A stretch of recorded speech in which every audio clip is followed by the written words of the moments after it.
घर के अंदर सुबह सुबह चोरी हो जाती है। उस समय घर में 3 नौकर मौजूद थे।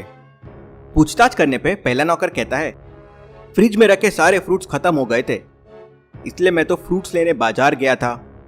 दूसरा नौकर कहता है, मैं तो अनार का जूस निकाल रहा था। और तीसरा नौकर कहता है, मैं तो फलों के बगीचों में पानी डाल रहा था। मेहुल समझ जाता है कि तीनों में कौन झूठ बोल रहा है। क्या आप सोच सकते हैं कौन झूठ बोल रहा है, ए, बी या सी? जल्दी से सोचिए।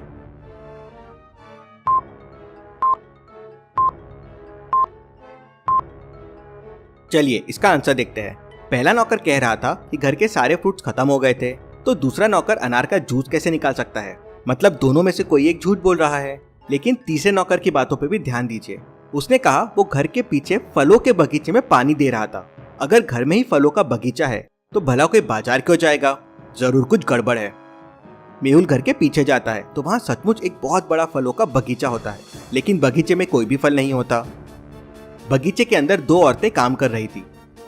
मेहुल उन दोनों से पूछताछ करता है तो पहली औरत कहती है, साहब कल रात बहुत बारिश हुई, आंधी तूफान आया, तो बगीचों के सारे पत्ते यहाँ वहाँ गिर गए थे, मैं उन्हें इकट्ठा कर रही थी।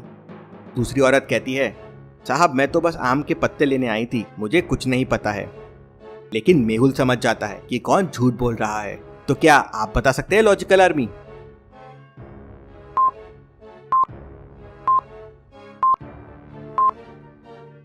चलिए इसका आंसर देखते हैं। पहली वाली औरत ने कहा कि रात भर बारिश हुई।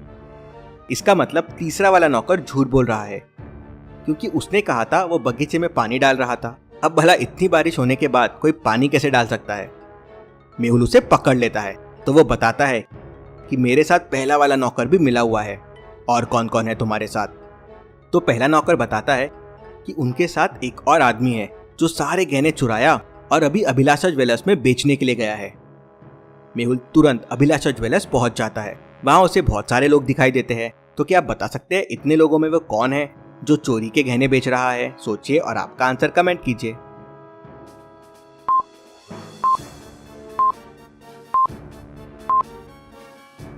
चलिए इसका आंसर देखते हैं। बाकी सब लोग गहने देख रहे हैं, लेकिन ये आदमी के हाथ में देखिए अलग अलग टाइप के बहुत सारे गहने हैं। अब कोई एक साथ अलग अलग टाइप के इतने गहने तो देखेगा नहीं, मतलब ये गहने बेचने आया है। मेहुल समझ जाता है और उसे पकड़ लेता है। Detective Mehul rocks. चलिए अगली पहेली देखते हैं। मेहुल एक फंक्शन में जाता है जहां उसकी बहुत खातिरदारी होती है। सबसे पहले उसे खाने के लिए एक एप्पल दिया जाता है, उसके बाद बड़े बड़े बनाना दिए जाते हैं, उसके बाद उसे कोकोनट का पानी दिया जाता है और लास्ट में उसे ड्रैगन फ्रूट दिया जाता है। मेहुल समझ जाता है कि ये सारे फ्रूट उसे एक पैटर्न में मिल रहे हैं। क्या आप बता सकते हैं उसे फ्रूट्स कौन से पैटर्न में मिल रहे हैं? सोचिए और आपका आंसर कमेंट कीजिए।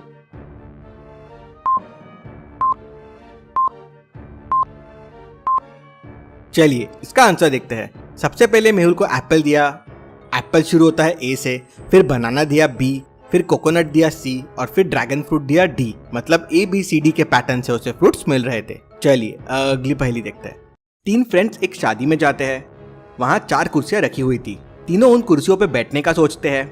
अब कुर्सी 4 है और लोग 3 है, मतलब एक कुर्सी छोड़नी चाहिए। क्या आप इन कुर्सियों को देख के बता सकते हैं कौन सी कुर्सी पर उन्हें नहीं बैठना चाहिए, ABC या D? सोचिए और आपका आंसर कमेंट कीजिए।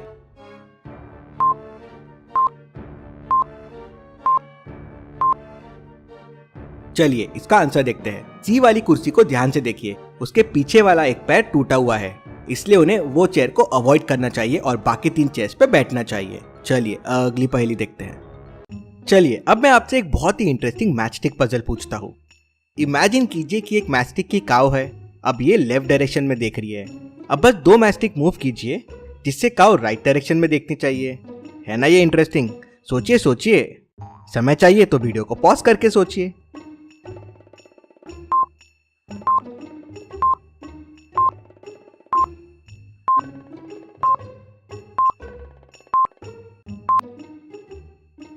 चलिए इसका आंसर देखते हैं। सिंपल है, ये 2 मैचस्टिक को उठा के ऐसे प्लेस कर दीजिए। अब काव गर्दन मोड़ के पीछे देख रही है, मतलब राइट में देख रही है। चलिए अब मैं आपसे एक और बहुत ही इंटरेस्टिंग मैचस्टिक पजल पूछता हूँ। आपके सामने ये 6 मैचस्टिक रखे हुए हैं। अब सारे मैचस्टिक एक दूसरे को टच नहीं कर रहे हैं। अब आपको मैचस्टिक्स को इस तरह से रखना है कि हर मैचस्टिक बचे हुए 5 मैचस्टिक को टच करेगी। सोचिए सोचिए कैसे रखेंगे आप इन मैचस्टिक को जिससे हर मैचस्टिक बाकी 5 मैचस्टिक को टच करे। समय चाहिए तो वीडियो को पॉज कीजिए।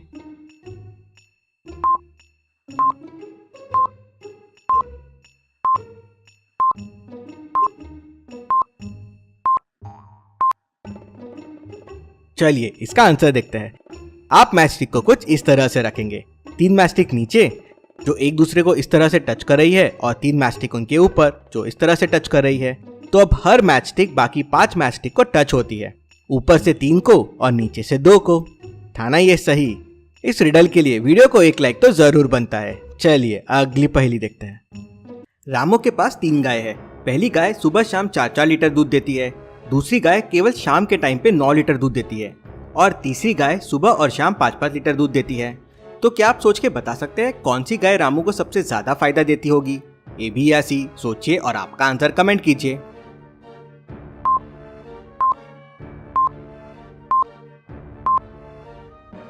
चलिए इसका आंसर देखते हैं। तीसरी गाय सुबह और शाम 5-5 लीटर दूध देती है तो टोटल 10 लीटर हो गया। लेकिन बाजू में देखिए उसका एक छोटा बच्चा भी है, वो भी उसका दूध पीता होगा, मतलब पूरा दूध रामू को नहीं मिलता होगा। अब पहली गाय 4-4 लीटर दूध देती है, मतलब 8 लीटर हुआ। मतलब दूसरी गाय जो 9 लीटर दूध देती है वो रामू को सबसे ज्यादा फायदा देती है। चलिए अगली पहेली देखते हैं। एक कंपनी में चोरी हो जाती है। उस समय ऑफिस में 3 लोग थे। मैनेजर तीनों से पूछताछ करता है। पहला कहता है मुझे तो भूख लग रही थी इसलिए मैं बाहर चाय पीने गया था।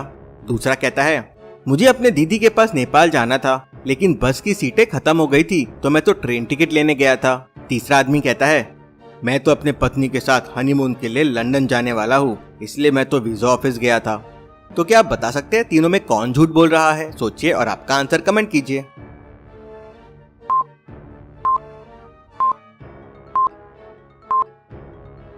चलिए इसका आंसर देखते हैं। दूसरा आदमी झूठ बोल रहा है क्योंकि भारत से नेपाल कोई ट्रेन नहीं जाती है। चलिए अगली पहेली देखते हैं। प्रशांत को अपने स्कूल प्रोजेक्ट के लिए एक मॉडल बनाना था और मॉडल के लिए एक बिजली का तार यूज करना था जो गुड कंडक्टर ऑफ इलेक्ट्रिसिटी हो। उसके घर में 3 तरह के वायर अवेलेबल थे, लोहे का, दूसरा कॉपर का और तीसरा स्टील का। तो क्या आप बता सकते हैं उसे कौन सा वायर यूज करना चाहिए जिसके उसके मॉडल में करंट अच्छे से फ्लो हो सके? सोचिए और आपका आंसर कमेंट कीजिए।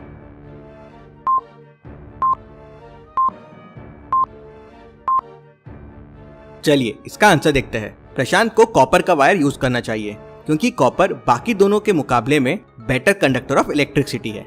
चलिए अगली पहेली देखते हैं। इन दोनों डांसर्स को ध्यान से देखिए और मुझे बताइए कौन सी डांसर लड़का है, ए या बी? सोचिए और आपका आंसर कमेंट कीजिए।